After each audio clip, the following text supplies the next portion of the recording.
Hi, my tubies. It's Sheila True Love here with you again, and we are back with this how narcissists hide behind religion. Like I said, this was news to me, blew me away. Yeah, everything that you've been taught is corrupt.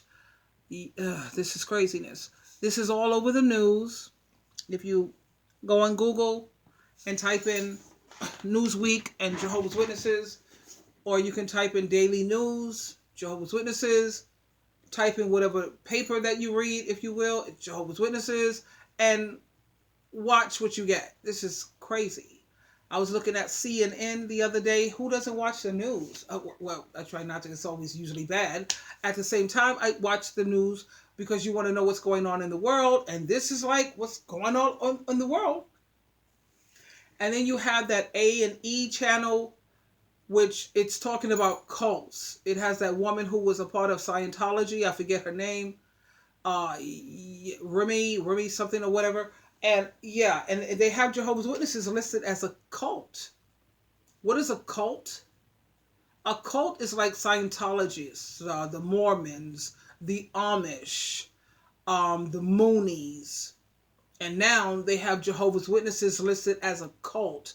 Keep in mind, I was raised in this for decades upon decades. Yeah, because, that's the way my mom brought me in. But I, started applying what the Bible said at 1 John chapter 4, verse 1, I believe it is, in 1 Thessalonians chapter 5. And then there's numerous scriptures in the Bible where it's telling you to keep testing your teachings. Testing means do research. Research to make sure that the teachings are in harmony with the teachings of Jesus Christ. And then the Bible also talks about false prophets. So when I looked into things and researched things the way Jesus Christ and Jehovah instructed me to do, the governing body tells you don't look into anything. Now I see why. After all the things I learned about this organization, I see why they tell you don't look into anything. Yeah, sure. But anyway, the information that they have out here on Reddit, it's on Facebook, it's on YouTube, it's on Google, it's on Instagram, it's on every social network that you have. So for people to still be in this organization, I have to question them. You see, I was in it for decades because they didn't have this information out here. But now that I see that they got all of this and it's like all on the news, even if you don't want to look into it, you're going to hear about it. It's on the news. You read Newsweek, you can't read the freaking Newsweek these days without Jehovah's Witnesses being in it, all in the magazine. And how they're destroying families. This pedophile thing going on. The database that they have of all these pedophiles that they have listed, why don't you want to hand that database over to the authorities like they are instructing you to? What do you have to hide? Just hand it over, let people look through it, see all the pedophiles, execute the law of the land, and be done with it. But no, I think they're hanging on to those data files because the governing body, some of them are listed as some of the pedophiles. That's what I think. They're trying to hurry up and delete and manipulate the files. You notice how they're trying to get rid of all their old literature. They're trying to hurry up and get rid of all of that. What's up? And then they got this Shepherding the Flock book that they said don't let, especially above all else, don't let no woman get her hand on it. And you're sitting here, you don't want nobody to get their hand on this book. Well, we got access to all the other books, I think. What's so big about this Shepherding the Flock book? So guess what? There's some elder who's on a down low who wants to see this organization, brought to their knees and banned, really. Well, actually, they have put this where you can get it on a PDF, the whole book, Shepherding the Flock. And I see why they want to hide it. Because in the Bible, at 1 Corinthians chapter 5, where they have like maybe 6 things for you to limit your association with the person or to distance yourself a bit. 6 things. That Shepherding the Flock book, they got 141 rules on why you should destroy families, why you should destroy marriages, why you should destroy what people thought was friendships. Those are not friendships. Anytime you disagree with somebody and they're ready to shun you and cut you off, that's not a friendship anyway. But you are, this book, it tells you why you're supposed to destroy people's associations. It's crazy. I see why they're hiding it. But anyway, we're going to get back to the lawsuits. This is on the news, sweetheart. Somebody sent this to me. People are constantly sending me, because my phone number and my email information is listed in the description page part of my videos, of all my videos. I try to make sure that I get it there. It's probably not there now because I'm making the video now. But you have access to me through the phone and my emails. Oh, and by the way, thank you for all the emails my babies are sending me for $7 or more gift or donations. I answer whatever questions that you have, or if you want to talk to me. And the only reason why I do that is because it's supplementing my income so that I don't have to work 2 jobs. And I appreciate it so much, because if I had to work 2 jobs, I wouldn't have the time to provide my services, making videos. I just wouldn't. I get pleasure out of helping people. I really do. At the same time, if I'm working 2 jobs, I wouldn't have the time to do it. So for all the emails and the phone calls that's coming in for just a mere $7 or more, if you choose, that's on you. I appreciate it. And please keep the emails coming. I love you. Now, let's continue to listen to what's going on here.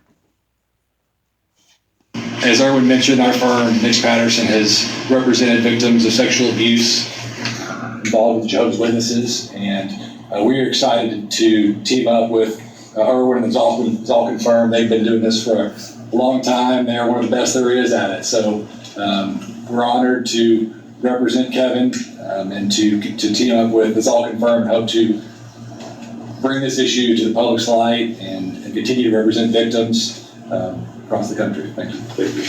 Do you want to swear to change? I think you'd be free to sit there.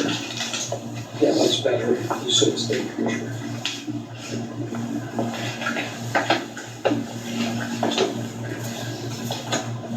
So just tell them a little bit about your story. You can move forward as close as you can to the mic. Well, my name is Kevin Ramirez, and I was born into the religion of the Jehovah's Witnesses.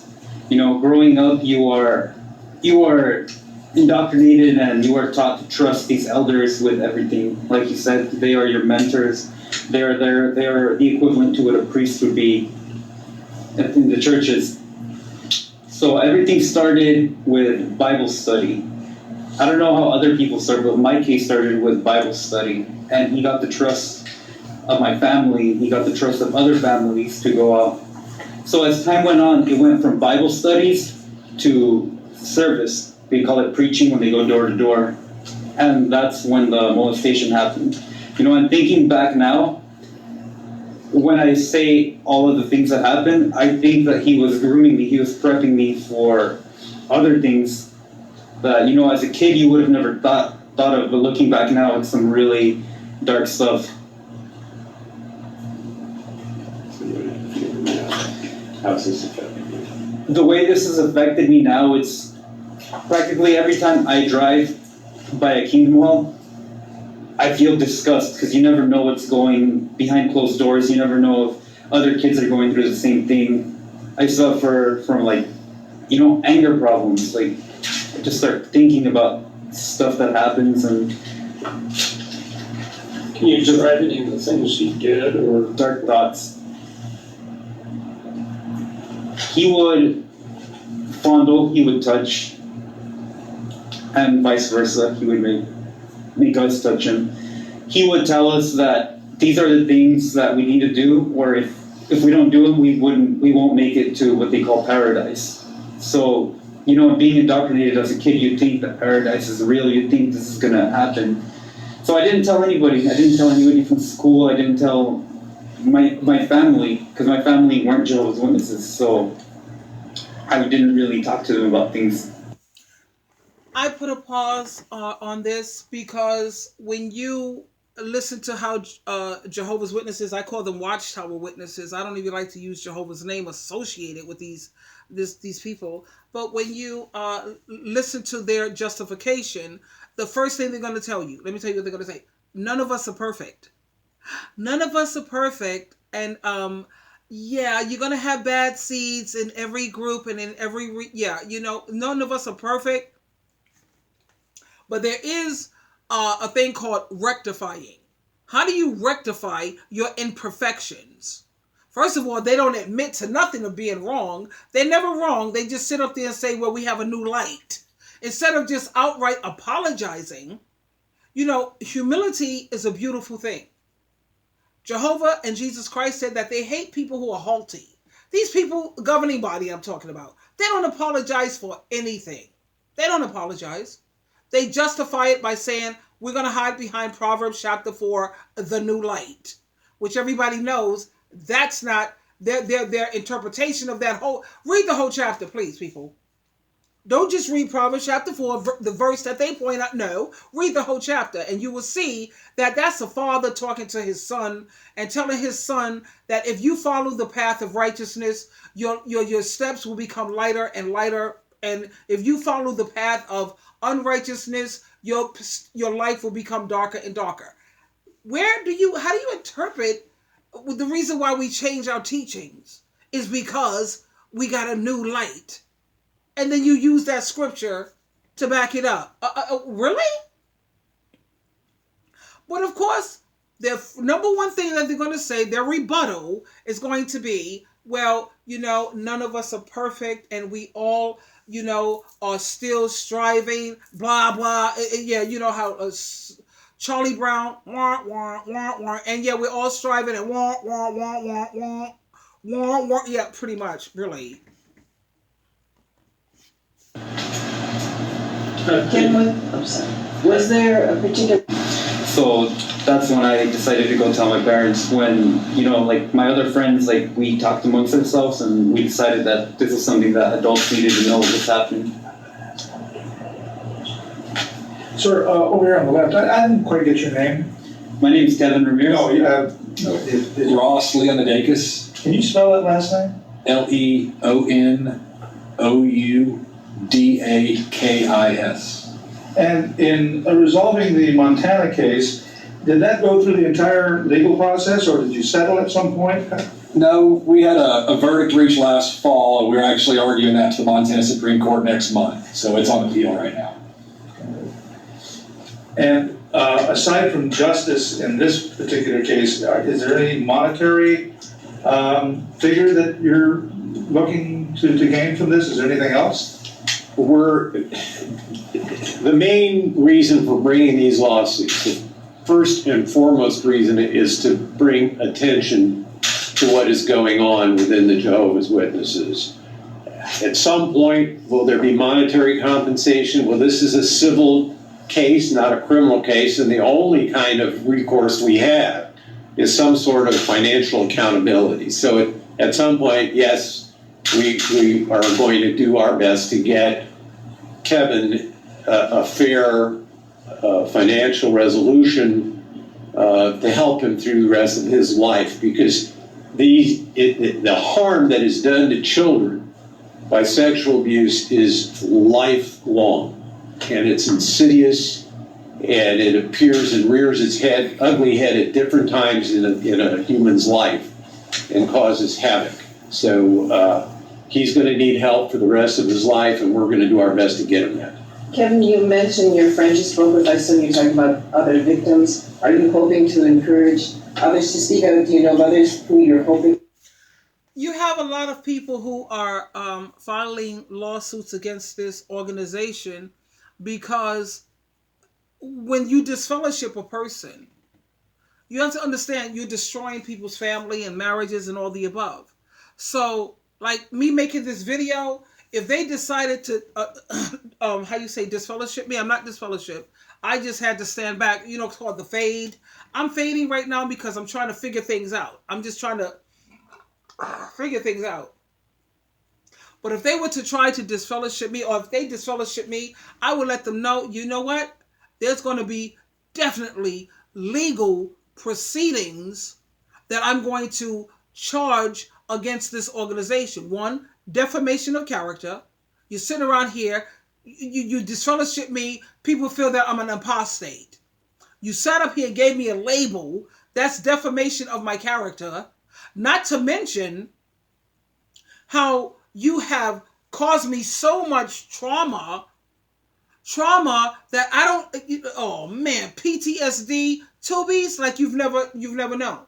People are actually filing lawsuits against this organization for their disfellowshipping them. And guess what? They're winning. They're actually winning. Because defamation of character, PTSD, the traumatization, you know how some words are tongue twisters. And yeah, you know how hard it has been for me to get up and take a shower? Do you know how hard it has been for me to try to function? Like I said, I work with the legislature. I need my mental faculties to be sharp and on point. And when you're sitting here going through this kind of, it's rough. Sweetheart, you got a call on line 1. Yeah, okay, all right, whatever. But do you know how hard it is to, I mean, think about me going to work without taking a shower. That's not cool. Who the hell wanted to go through that? Getting up to clean your home. I'm a Capricorn. Everything about me is orderly. I love order. My moon is in Leo. Yo, hello, can we talk? Joan Rivers, can we talk? No. And anytime an organization has traumatized you so much because of their indoctrination, because of their brainwashing, yeah, you definitely have a lawsuit. Let them go ahead and try to disfellowship you, aka destroy your family, which is traumatizing. I'm shaking my head as I say this. I'm shaking my head and moving my hand because this is crazy. Yeah, you go ahead and try to disfellowship me, and there will definitely be legal action taken against this organization. You have lawyers now. Now that this is being exposed and it's blowing out of the water, you got lawyers even in the commercial. Have you been with a religion who have done this to you and that to you? Call us. They're looking, baby. They're sharks. They smell blood in the water. And like a shark, they're looking for ExJWs. How dare these people, this governing body, 8 men sitting up in a tower, destroying lives. Actually, forget about destroying, killing people with their flip-flop back and forth teachings. No organ transplants because that's a form of cannibalism. And then, oops, I'm sorry, we got a new light. You're allowed to do organ transplants now. Meanwhile, okay, 33,000 people have already died. Imagine that's your family member. They did not have the organ transplant that could have saved their life because they are following the indoctrination of what these 8 clowns, and I do mean clowns, sitting up in the tower, and now that your family member is dead. Imagine that. That was all you had. That was your best friend. That was your association. Or your husband. Now he's dead. Your wife, she's dead because she was following the indoctrination of what this organization said. And then you're going to say, oops, now you can do organ transplant? Really? Really? Are you serious? Because I lost my family member because of me believing that you were inspired by God. First of all, they're not. February 2017 Watchtower study article, they admit, finally, thank you, Jehovah, through Jesus Christ, hold on a minute, through Jesus Christ, I'm also nobody, okay,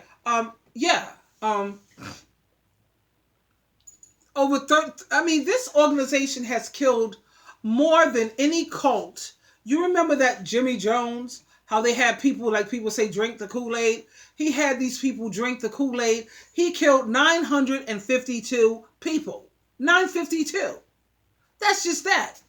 And then you got that, the hell to skelter bull nonsense. How many people did they have killed? And then you got the Amish, and then you got the Scientology, and then you got the freaking Mormons. These are cults, man. Come on already. I got my daughter stuck in this foolishness because that's the way I was raised. I was what? A second generation. But you know what? I didn't have the information that they have out here now on Reddit, YouTube, Instagram, Google. Just everywhere you look, it's showing that this religion of Jehovah's Witnesses are not so good. They destroy things, man. Jesus Christ is all about building people up, not tearing people down. And all they do is tear people down. This is craziness. Speak up. You know, I would encourage anybody who has similar stories to speak up. My two friends, well, then friends who I tried communicating with them through Facebook, I couldn't find the other one, and the other one didn't want to take part of this because he's still in the religion. So I'm assuming he's indoctrinated to the point where he's scared to do anything outside of the religion. When did you leave your religion? Oh, as soon as I turned 18. So your family was also still part of it, or are they still part of it? No, not anymore. Nobody's part of it. They call it PIMO, which is physically in, mentally out. So that's what I was practically my whole life. Like I read through the lies. I knew it was all a facade. It was all fake to me. I never really believed anything. So you, even during after you made claims to your family? Yeah. Yeah. You still did Bible study and. Not with him. I didn't really do Bible study with anybody else after that.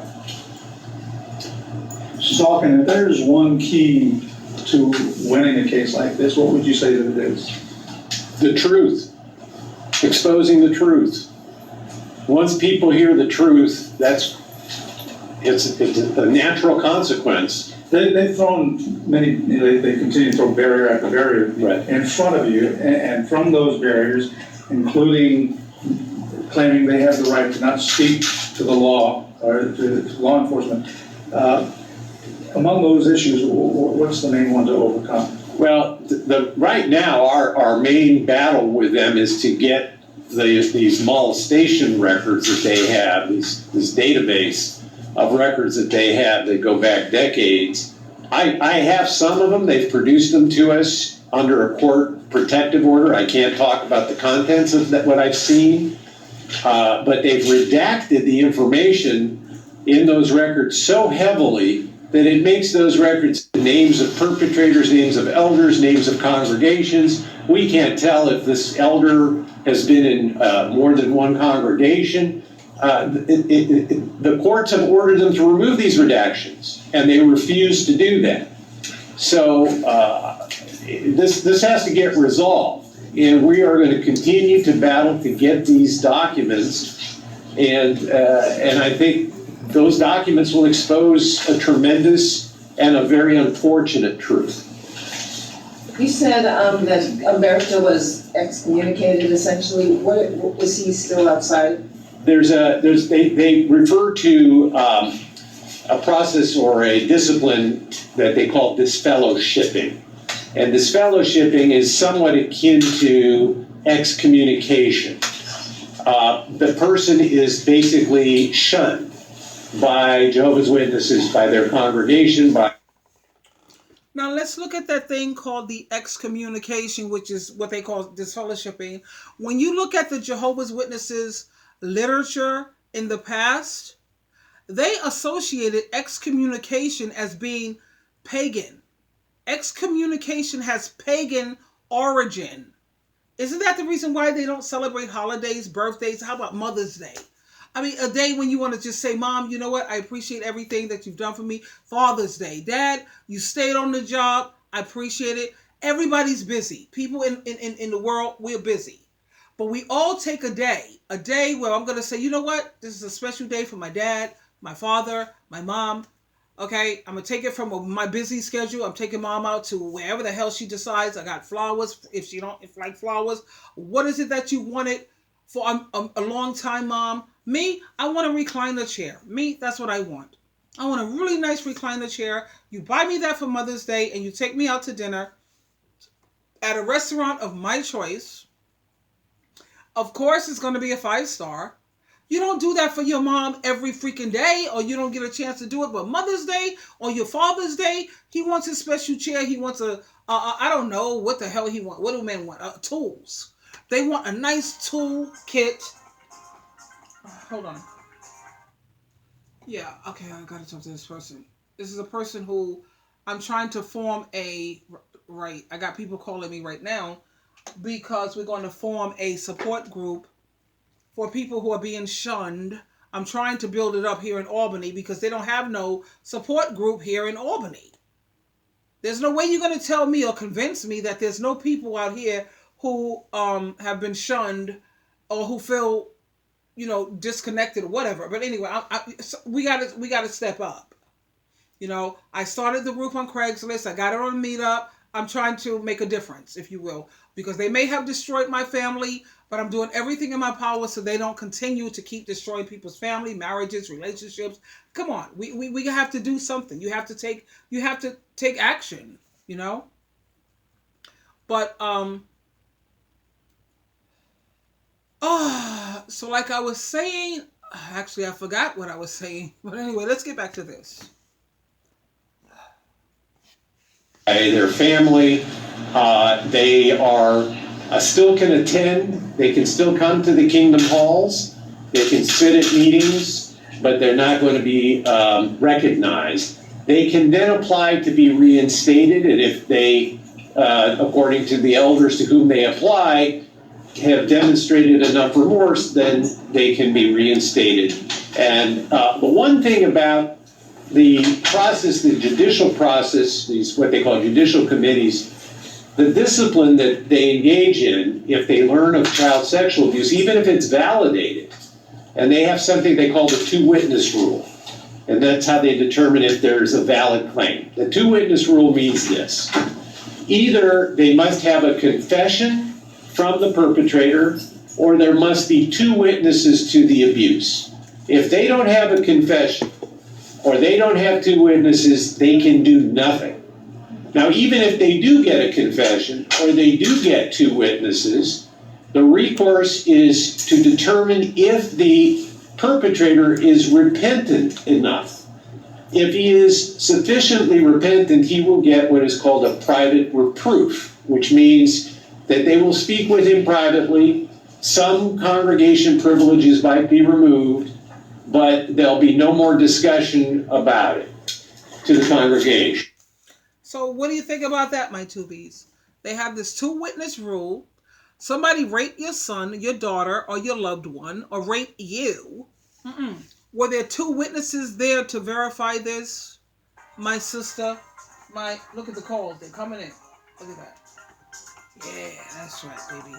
Let's keep it building. Yeah, okay. I'll deal with that later. But, yeah, how many rapists do you know that's going to rape you in front of 2 witnesses? Or, like they said in this organization, a confession. How many rapists do you know that's going to sit before you and say, I'm sorry, I confess. I confess, yes, I did it. And even if they were to confess, according to the Judicial Committee, let's just determine, is this person repentant about what they did? So what if they raped you, sodomized you all in your rectum, tore your little kid up? Because you have some of these clowns, let me tell you what I heard. They can't get excited sexually unless it's a child between the age of 3 and 9. Once the child is past the age of 9, they're too old. They like to have sex with children between the age of 3 to 9 years old. But of course you have exceptions to the rule, because you have some people who they've been molested since they were 6 until 14, 15, whatever, because they was indoctrinated to believe that this is okay. I don't know how you could sit up there and keep getting raped when you're 14, 15, because, teenagers are naturally rebellious. So should you not have rebelled against that? I don't understand that part, but you know what? That's their situation. I'm not going to try to, I don't get it.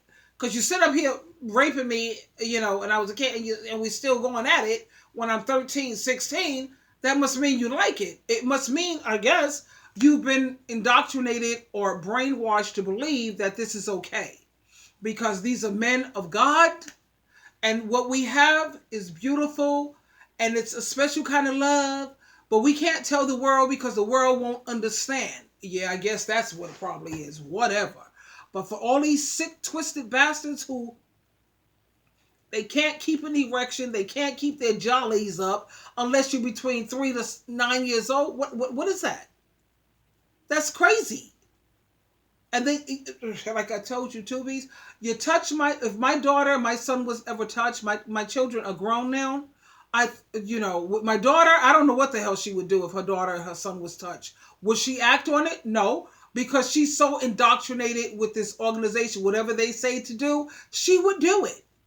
If my granddaughter was molested or is being molested by her husband, she wouldn't do nothing. If the kids were being molested by the elders, she wouldn't do nothing, because she would say, "Leave it in Jehovah's hands." Jehovah's hands. How does Jehovah operate? He works through people. That's why you have the ExJW community, because Jehovah God and Jesus Christ is working through people. People are speaking out. People are stepping up. People are doing what the Holy Spirit is guiding them to do. But she would just sit there. Where did she get what? Oh, what happened to my daughter? Let me tell you what happened to my daughter. She got her thyroid removed. And people who, once they have their thyroid removed, it's almost like having a lobotomy. A portion of your brain removed. It's like the girl has a lobotomy. I don't even recognize her. What the hell happened to you? So me and my son, we're praying for her. What else can we do? We're praying like crazy. The girl had a freaking thyroid, hypothyroid. What if she got hypo? Now she got hypo. I joined the hypo because I want to understand my daughter. I joined the hypothyroid support group online. I'm a part of all these thyroid support groups because I want to understand her and I want to help her. So I say, yeah, I hear you. Yeah, I get it. Your mood swings, your